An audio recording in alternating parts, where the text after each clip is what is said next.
rum ba ba da bum ba rum ba ba da bum ba rum ba ba da bum ba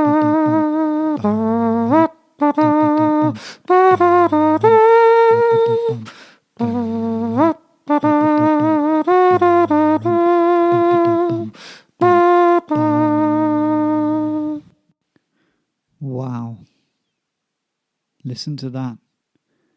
An original recording of some musicians during a battle in Somerset in 1602.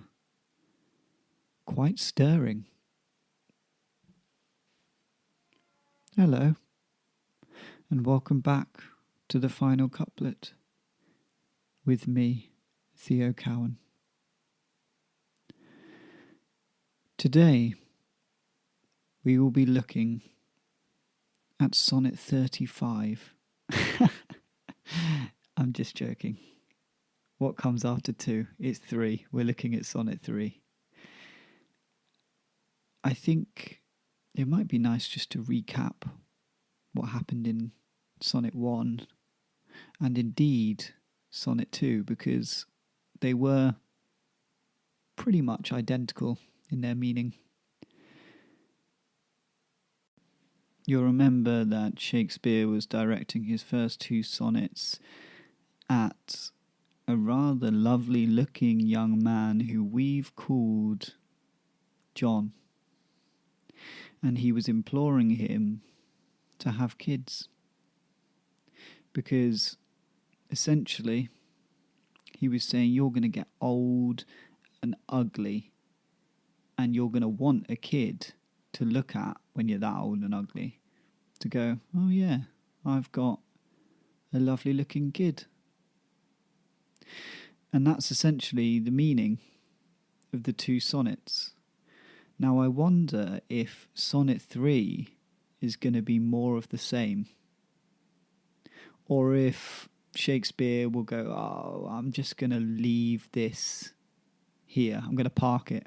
Maybe I'll come back to it. Maybe Sonnet 100 will be back with John.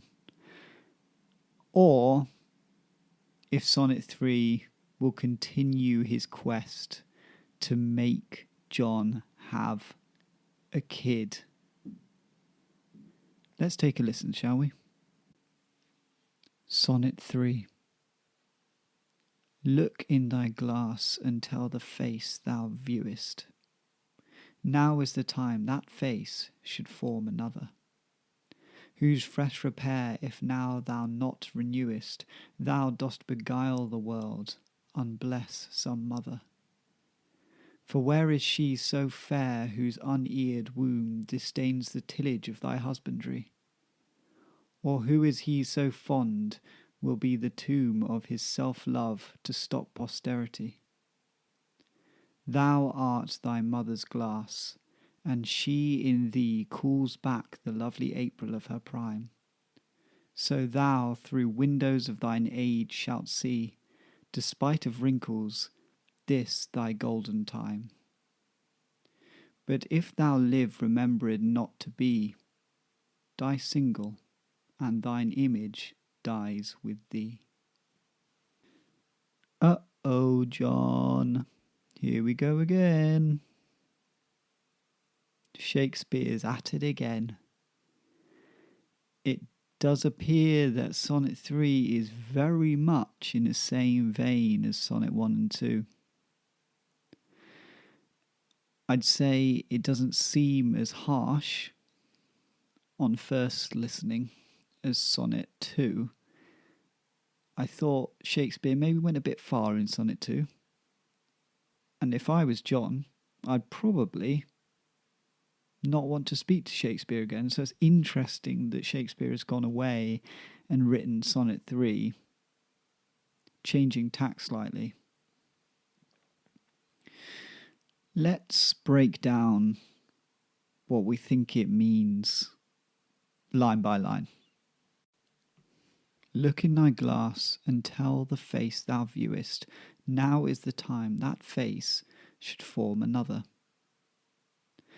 So here he's saying, take a look in the mirror. They said glass back then. Don't even know if mirror was a word. Probably was. It's just nicer to say glass. And tell the face thou viewest, i.e. your face, because you're looking in a mirror, now is the time that face should form another. So here he's saying take a long hard look in the mirror and tell yourself, I've got to have a baby. Then he goes on to say, whose fresh repair if now thou not renewest, bit of a mouthful, Shakespeare, thou dost beguile the world, unbless the mother. That is weird. That sounds weird, doesn't it? Thou dost beguile the world, unbless the mother. Sounds a bit abrupt. Not sure about that, actually. I don't think that sounds very good, to be honest. Probably go back to the drawing board on that one, I would. So here he's saying, in whose fresh repair, if now thou not renewest. So he's saying, if you don't renew your face, which is having a kid, I guess. I guess in Shakespeare's time, they said renew face instead of had a kid. So if you're pregnant, you're in the process of renewing a face, then you give birth, and that is the renewed face. It's an interesting take.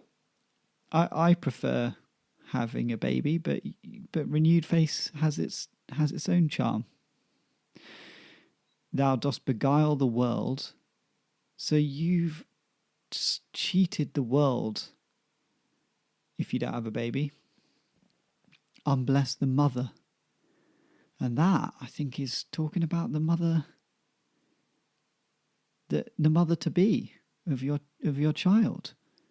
So he's bringing in the mother here. He's saying, the world will be pissed off, and the mother that's going to have your baby, she'll be annoyed if you don't have a baby with her. It's a bit of a low blow, I'd say, from Shakespeare. Then he goes on to say, for where is she so fair whose uneared womb disdains the tillage of thy husbandry? So I think this is carrying on the thought of the potential mother to be, and saying, there is no, where is she, this woman, this beautiful woman, who wouldn't want your child? What beautiful woman wouldn't want your child, right? I think that's what he's saying there. And tillage that's farming, isn't it? That's ploughing. So, we could be getting a bit sexual here. That's sort of ploughing, sowing seeds, ploughing fields, sowing seeds. You get it? Sex. So he's saying, what beautiful woman wouldn't want you to have their child? Because we all know by this point that John is incredibly good looking. Or who is he so fond will be the tomb of his self-love to stop posterity? So I think here he's basically saying, do you love yourself so much that you're willing to die without having a kid? Same as Sonnet 1 and 2, isn't it, really? Do you really love yourself so much that you're happy to just die without having a kid? You are crazy. Thou art thy mother's glass, and she in thee calls back the lovely April of her prime. So here he's bringing in John's mum, saying, you look just like your mum. And she was stunning. You're both stunning. I can see where you get it from now, John. And calls back the lovely April of her prime. So she was saying she looked best in April. She looked at her best in April. Always, every month. Every month she was all right, but April was her best month. I think that's what he means there. Slightly weird.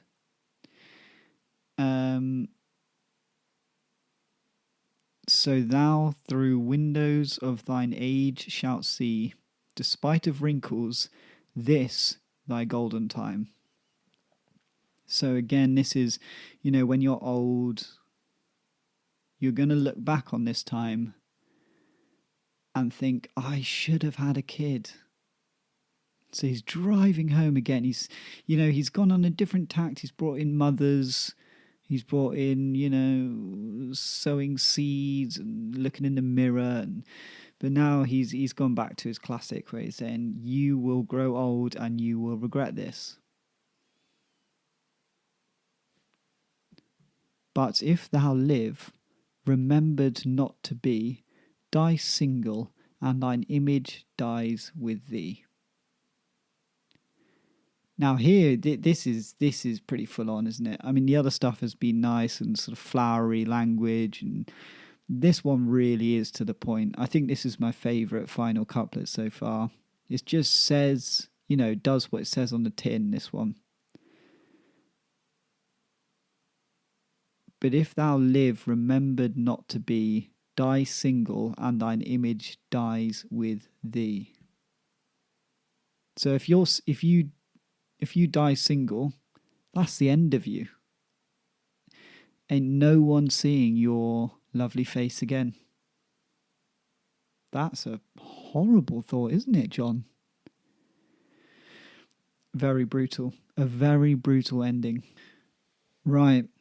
That's enough of working out what it means. But I think we get the gist, don't we? Let's set the scene, shall we? If you'll remember, we last saw Shakespeare and John in the Nag's Head in London. And Shakespeare had just finished reading Sonnet 2 to John.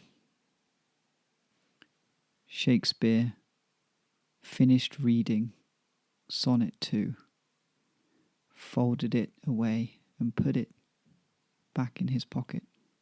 He looked up to see what John's reaction was. But John had gone. John had left midway through Sonnet 2 because he didn't want to hear any more about why he had to have a kid. Quite honestly, he was annoyed at Shakespeare. So he'd left. And Shakespeare was so self-absorbed that he hadn't noticed. Shakespeare cursed and walked out of the Nag's Head and into the night air. He thought, what do I have to do to get through to this guy? And suddenly it hit him. An idea so good John could never ignore it. He would write Sonnet 3. Why hadn't he thought of this before? Sonnet 3! Of course! This would be the one to break through to John. He rushed home as quickly as he could, his little high heels tapping on the cobbled streets. He burst through his door. His wife was in bed. "Bill, is that you?" He said, "Yes. I've had an idea." And she said, "Sonnet 3? And he said, "Yeah, how did you know?" And she said, "Well, I read Sonnet 2 and I imagined that wouldn't go down that well." with him. So, and Shakespeare said, well, why didn't you say? Why didn't you tell me? And she said, well, you don't like me criticising your art. And he said, oh, well, that's annoying, actually, because, yeah, it didn't go down well. Anyway, I'm going to write Sonnet 3, and this time I'll get through to him. He went up to his little writing room, pulled out his quill, and penned Sonnet 3. But now Shakespeare had a problem. How the hell was he going to get John to meet up with him again for a third time, knowing how annoyed John was at him? He thought long and hard, and he came up with a plan. He would disguise himself as the famous author Ben Jonson, whom he knew John was a huge fan of. He would arrange to meet John at a banquet in City Hall. That sounds good, doesn't it? Where he would talk to John as Ben Jonson. And he would say, hey John, I've got a poem that I'd like to run past you. And John would, of course, say, oh, an honour, an honour. And then he would read him Sonnet 3. Oh, it was a dastardly plan. Evil, some may say. Shakespeare laughed to himself, and then he realised he'd have to organise a banquet in City Hall. It would cost him so much money. But to be able to read Sonnet 3 to John was priceless. A week later, they met at City Hall. Shakespeare had laid on quite the banquet. There was a hogshead on the table and enough grapes to feed an army of hungry soldiers. Shakespeare was, of course, disguised as Ben Jonson, whatever the hell Ben Jonson looked like. He said, John, come over here, join me, join me. John walked over and sat next to William Shakespeare, completely oblivious to the fact it was William Shakespeare. He said, Ben, long time no see. How are you? Shakespeare said, good, good. I've been meaning to read you a new poem. And John said, oh yeah, that sounds great. It would be an honour to be read a poem by the great Ben Jonson. And Shakespeare said, excellent. And he retrieved Sonnet 3 from his back pocket, stood up, and read.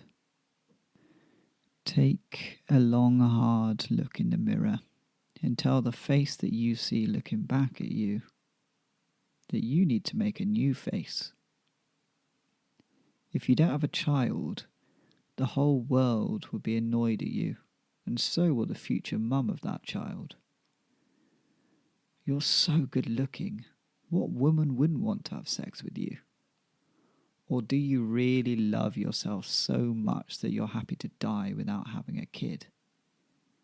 Did I mention you look like your mum? Your mum was hot too, especially in April, weirdly. Anyway, when you're old and wrinkly, you'll look back on this time and think, oh yeah, that was my golden years. If you don't have a child, when you die, you will be forgotten forever. Wow, good one, Shakespeare. I think John will really listen to that. Another sonnet down, and another one directed at John. for not having kids. Join me next week for Sonnet 4, which may or may not be another poem directed at John about having kids. Bye. Rum ba ba da bum ba rum ba ba da bum ba rum ba ba da bum ba rum ba ba da bum ba rum ba ba da bum